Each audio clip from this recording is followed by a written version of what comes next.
Well, they say change is a good thing, and Toyota certainly believes in the motto as well. Say hello to the Platinum Etios, which is the second major facelift to Toyota's workhorse since launch. Now, the Platinum Etios is targeted towards private car buyers, so let's quickly hop in, tell you what's new and figure out what it's like to drive as well.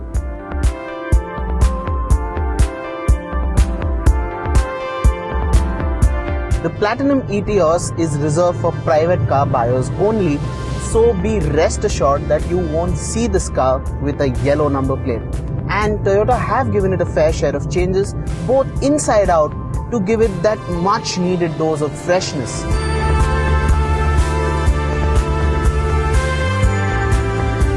The Etios' design wouldn't have won any awards when it was first launched, and this one doesn't change that fact.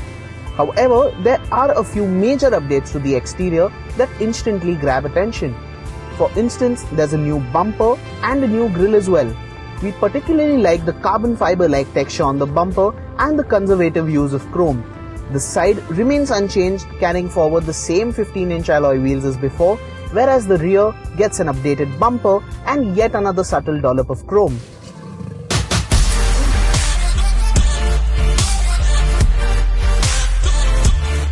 The interiors aren't vastly different either. The layout remains identical, strictly functional and extremely straightforward to use and get used to. Goodies include electrically adjustable and foldable mirrors, a 2-ton audio system, a chilled glove box and a central armrest for the rear occupant. The new ivory and black theme looks premium, and the use of wood finish accents on the doors look nicely done as well. While fit and finish is spot on, we'd have liked it if Toyota bumped the quality up a notch. There are still quite a few scratchy plastics on the dash that don't feel in place on a 10 lakh rupee sedan. Safety tech such as airbags and anti-lock brakes are standard across the range. Toyota has given all 5 occupants an adjustable headrest as well, which will go a long way in preventing whiplash. Moreover, Toyota have also reinforced the chassis, so it will be much safer in the event of a crash.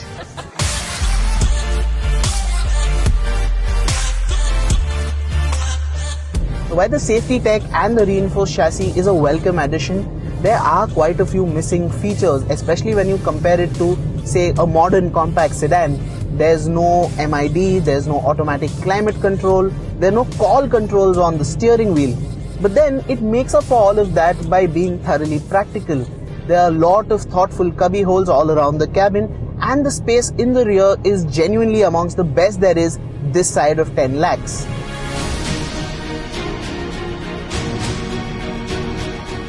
Needless to mention, it is properly comfortable when you're on the move. The suspension is set up just right and the ride quality is very nice, irrespective of if you're sitting in the front or the rear.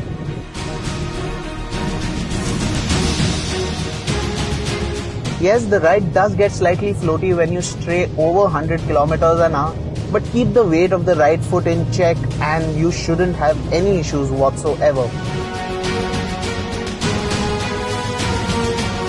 Among the biggest changes in the Etios, especially in the diesel, is the change in NVH levels. The diesel clatter is significantly less audible when you're on the move, and unless you're pushing it really hard, the motor doesn't get too vocal.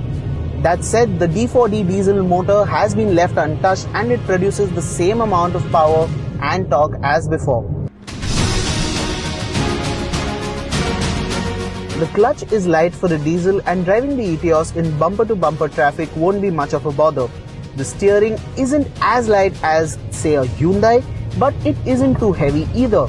We wish the turning radius was slightly tighter though. Also, while braking is adequate, a little more feedback on the pedal itself would have been great. It tends to keep you guessing, which isn't very confidence-inspiring. Now, the Etios is meant to commute within cities and not tear racetracks apart. Naturally, it isn't the best around corners. While I like the weight and the feedback from the steering, the roll and the tires make me back off. Drive like a mature adult and it wouldn't disappoint you one bit. Buying the Etios is exactly that, a mature decision, for it's a full-size sedan for compact sedan money. Yes, it does miss out on a few feel-good features, but then you get a comfortable sedan for the family and the backing of Toyota's fabled reliability. And you can't really put a price on the latter, can you? All said and done, in its platinum avatar, the Etios definitely has a lot more going for it.